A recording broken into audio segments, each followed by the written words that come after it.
भी public Asia की team coverage के लिए पहुंची है देवबंद, जो कि शुद्ध नाम है देवव्रंद, यानी कि देवों का स्थान। लेकिन कुछ त्रुटियोंवश देवव्रंद से देवबंद पुकारा जाता है, लेकिन नाम में नहीं गुणों में यह स्थान जहां पर हम हैं वो आज भी देवों का स्थान है। हम हैं यहाँ पर सरस्वती विद्यानंद जी के आश्रम में, और हमारे बीच में हैं अंतर्राष्ट्रीय ध्यान गुरु स्वामी दीपांकर जी महाराज।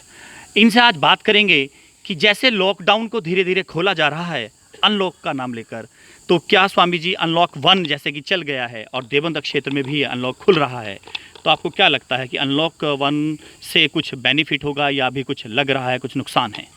मुझे लगता है कि अगर जो आर्थिक दृष्टिकोण से देखा जाए तो सरकार इसको कर रही है, वो उसकी अपनी इच्छा और स्वेच्छा हो सकती है।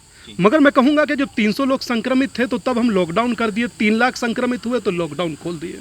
ये बहुत सोचने जैसा है, जरूर सोचना चाहिए। अच्छा, अब इसके बाद ये आप कहा जा सकता है कि सरकार कह रही है कि कोरोना के साथ ही आपको अब 1-2 साल जीना होगा, अपनी प्रिकॉशंस खुद से लेनी होंगी, और सही मायने में अब कहते हैं ना कि हमारी अपने सामान की रक्षा स्वयं करें। तो ये अब अपनी जान की रक्षा स्वयं करने जैसा है। इससे अतिरिक्त कुछ नहीं। सरकार ने 2 महीना 2.5 महीना किया, निसंदेह बहुत लॉकडाउन सक्सेसफुल भी रहा। मगर ये अनलॉक 1 है, कुछ लोग इसको अनलॉक 5 भी कह रहे हैं। तो ये अब अपनी जान बचाने के लिए, और मुझे लगता है अपनी जान बचाने के लिए हर व्यक्ति दौड़ ही रहा है। और कल से धार्मिक स्थान खुल गए, मगर उसमें बहुत सारे जिसे कहते हैं ना कि बहुत सारे ऐसे सचेत करने जैसी कुछ चीज़ें, कुछ कानून लगा दिए गए। अब जैसे कि आप मूर्ति स्पर्श नहीं कर सकते, घंटा नहीं बजा सकते, जल नहीं चढ़ा सकते, प्रसाद नहीं ले सकते। तो मेरा एक आग्रह है कि साहब, निसंदेह आप अपनी जगह सही है। जब अनलॉक 5 चल ही रहा है और आपने धार्मिक स्थान खोल ही दिए, तो हमारा एक रिक्वेस्ट है आपके चैनल के माध्यम से, पब्लिक एशिया के माध्यम से, कि कम से कम सरकार प्रसाद वालों को थोड़ा सा बेनिफिट दे। या तो आप इनको कोई ऐसी स्थिति में लाकर खड़ा कर दें कि प्रसाद ना बेचें 1 महीना, और इनको आर्थिक मदद कर दी जाए।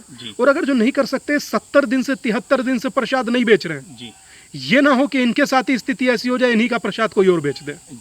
तो मेरा रिक्वेस्ट है, कम से कम इनके प्रसाद का प्रबंध किया जाए, और नहीं तो इन्हें प्रसाद बेचने की अनुमति दी जाए।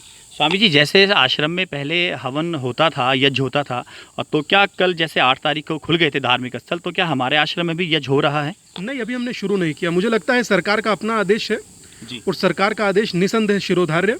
परंतु मुझे लगता है कि अभी भी एक पुराना शब्द है ना कि आप देहांत चाहते हो या एकांत, तो भाई साहब हम एकांत चाहते हैं। बिल्कुल। हम अभी भी कोई पब्लिक गैदरिंग नहीं करना चाहते, और पब्लिक गैदरिंग करने से कोई लाभ नहीं है।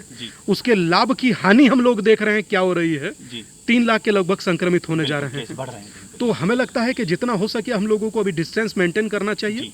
और निसंदेह मैं खुद तो करूंगा और मेरा आश्रम भी करेगा, और मैं आपके चैनल के माध्यम से भारत को भी प्रार्थना और निवेदन करता हूं कि आप लोग भी कीजिए सर, अपने अपने घोंसलों में रहो और हौसलों में रहो, जीवित रहे तो फिर उसके बाद बहुत कुछ करने को होगा। और स्वामी जी, लास्ट में ये कहना चाहूँगा कि हमारे जो दर्शक हैं उनके लिए मेडिटेशन से रिलेटेड आप कोई भी गुण या कोई भी एक आसन या कुछ भी ऐसी चीज़ें जो मेडिटेशन व्यक्ति कर पाए, क्योंकि लॉकडाउन में थोड़ा सारा दिन कोरोना सुनकर भी न्यूज़ में बड़ा डिप्रेशन में आ जाता है आदमी। नहीं, मैं समझ सकता हूँ, क्योंकि वर्तमान जिस प्रकार कोरोना चल रहा है, लोग बाग उससे निसंदेह डिप्रेस भी हैं, और स्वाभाविक रूप से हो जाते हैं 70-73 दिन रहने के बाद। अब 1-2 दिन बाद बाहर तो निकले, मगर अभी भी कुछ समझ नहीं पा रहे। एक ओहापोह की स्थिति है, और उस स्थिति से उभरने के लिए मुझे लगता है कि ध्यान एक औषधि का काम करता है। एक शब्द होता है ना कि medication is for this body, so meditation is for this soul. औषधि तुम्हारे शरीर का उपचार करती है, और ध्यान आत्मा का। आत्मा में रोग नहीं होना चाहिए, पर लोगों का दिक्कत यह है, जब दिल में दिमाग आता है तब आत्मा में भी दाग आता है। तो आत्मा निरोगी कैसे रहे वो मैं जरूर बताऊंगा। आप अपने अपने घरों में आप निसंदेह बैठकर आराम से इस छोटी सी एक प्रक्रिया की मेडिटेशन को कर सकते हैं। और मैं उम्मीद करता हूं कि जब आप ये मेडिटेशन करेंगे तो आप ही नहीं, आपका परिवार भी कूल महसूस करेगा, शांति महसूस करेगा, डिप्रेशन फ्री रहेगा। उसमें बहुत कुछ ज़्यादा नहीं करना। अपनी अंगूठे को इस रिंग फिंगर पर इस जगह लगा दीजिए, और पहले आप डीप ब्रीथ करेंगे इन एंड आउट, ठीक वैसे ही जैसे ये हो गया।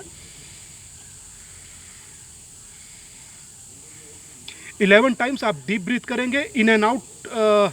आफ्टर डीप ब्रीथ फिर आप ओम का उच्चारण करेंगे 11 टाइम्स। ओम का उच्चारण करेंगे, और 11 टाइम्स ओम बोलने के बाद जैसे पहली मर्तबा श्वास खींचेंगे, ओ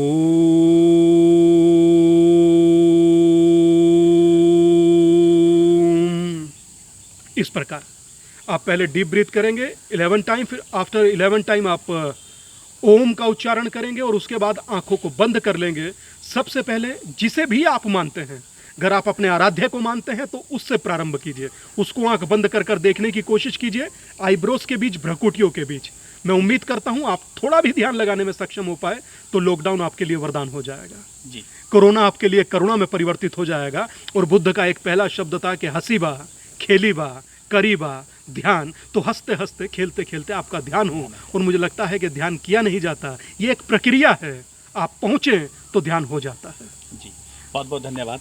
आप देख सकते हैं हमारी बात हुई है स्वामी जी से, कैसे उन्होंने बताया है कि जो अनलॉक है ज़रूर, लेकिन जहां पहले 300 व्यक्ति थे इसका शिकार, वहाँ लॉकडाउन लगा हुआ था और अब धीरे धीरे केस बढ़कर 3 लाख तक पहुँच गए हैं।